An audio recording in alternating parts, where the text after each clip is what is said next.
Were any of us expecting Sarah Ferguson to make a return? Afua, let's start. I think we were actually, because last year we did see Sarah Ferguson at Sandringham for Christmas lunch. She didn't do the walk from Sandringham to church. She wasn't part of that walk around that people queue up for so famously. But last year the King did extend that invitation to her to have Christmas lunch with the rest of the family.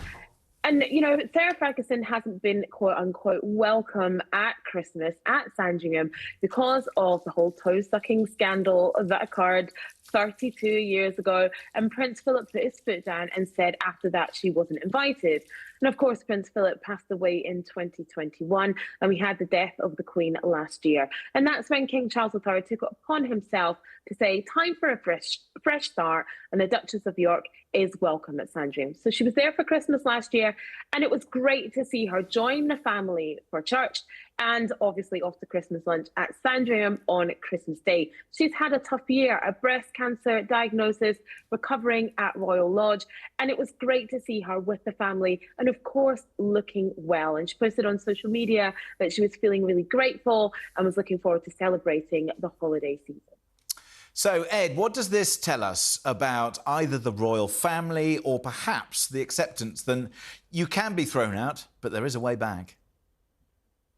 Yeah, I think the royal family is going through a process of healing at the moment, as we've just heard.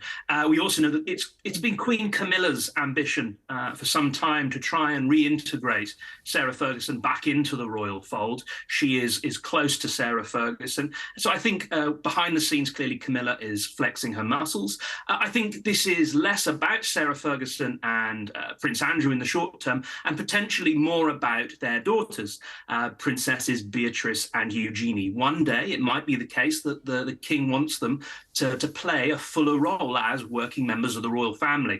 And what better way for them to, if you like, have that public platform than to come from a family that is united behind them, where Sarah Ferguson, as I say, is very much back in and part of that royal fold. Well, it's certainly interesting to see her back. And it's amazing how, you know, popular she is as a member of the royal family, and also how she's managed to deal with, you know, there's a story to tell. And I suppose the difference perhaps between her and the other outcasts that we have to deal with is that Sarah Ferguson, for whatever has gone on behind closed doors, we've never had her telling us what happened with her relationship with Prince Andrew. We've never had her discuss what she thinks of the situation that has arisen in recent years with Prince Andrew. And we've never had her either trying to justify or explain the whole situation behind it. She's just let it wash past and over without comment.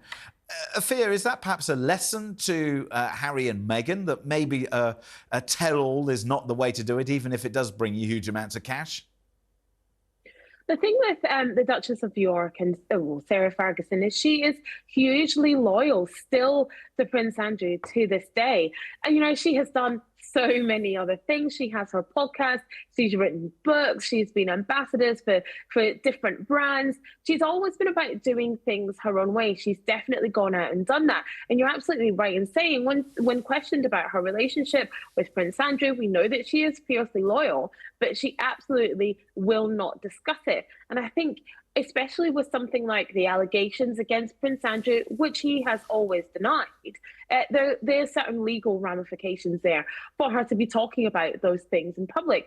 And we know that in the new year, there's going to be more revelations, perhaps when certain files are opened. So it serves her not to say anything about it, to keep stum about it. And of course, for the sake of her daughters, you know, she tries to remain neutral and loyal. And we know she has a very close relationship with Prince Andrew, whatever those allegations are against him. She has chosen to stay loyal. She has chosen not to talk about it. I think in some ways she can't. But of course, she's also brilliant, like I said, at doing her own thing. She has a successful podcast.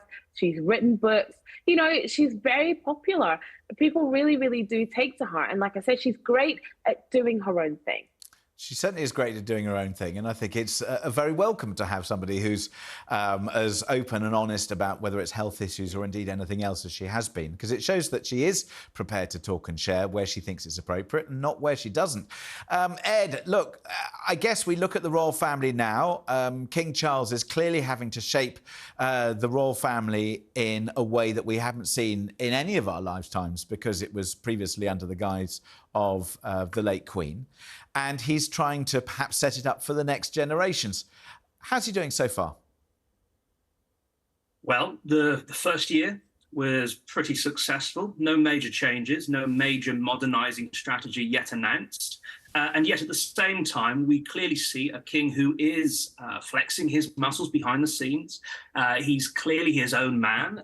He has made climate very much his sort of go-to theme since coming to the throne, and that was entirely something we could anticipate and expect. Again, in his Christmas message 2 days ago, he re-emphasized the importance of living in harmony with the natural world, and also addressed that long-standing theme that has been one of his major calling cards, which is unity and cohesion between different religious groups.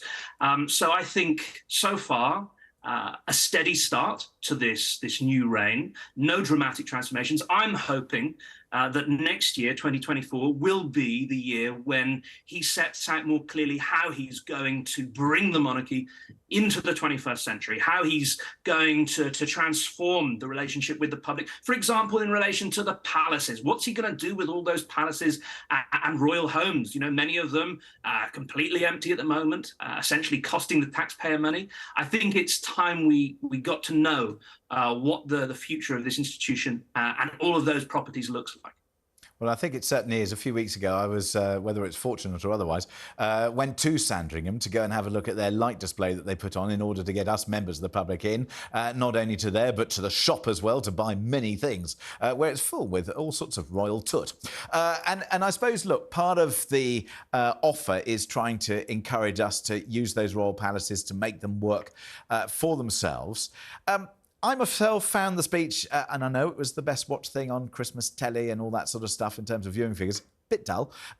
If one were to be invited to Sandringham, rather than speculating, what can you tell us about what we might have had? I mean, Afua, do you know about what would have happened on Christmas Day there, or is it mere speculation as to how much fizz would be flowing and how many delicious turkeys would have been hauled in by acres of staff?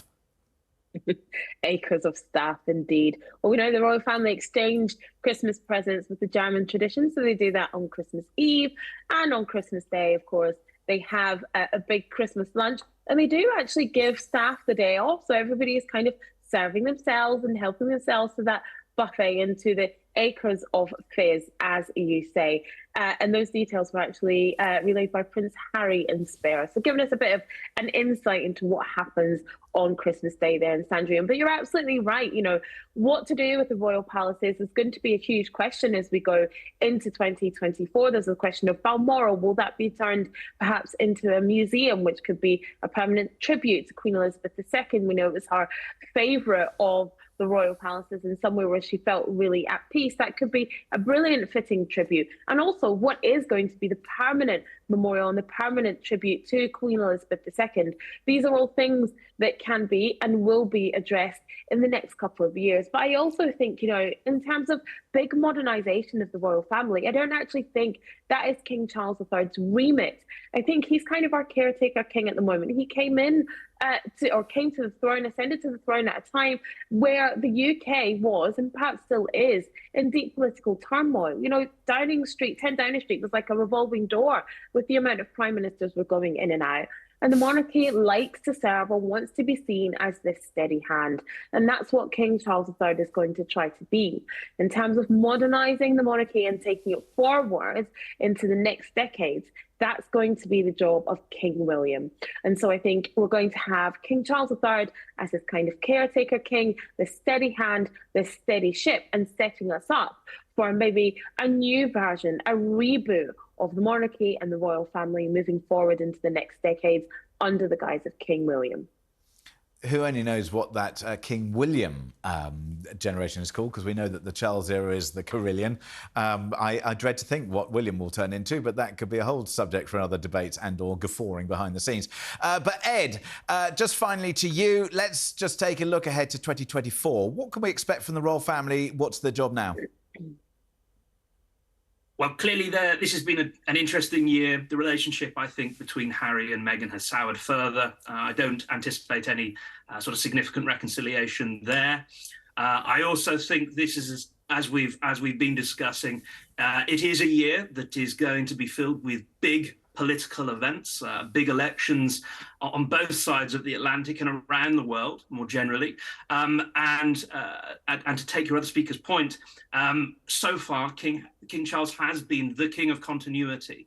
There has been no great radical change.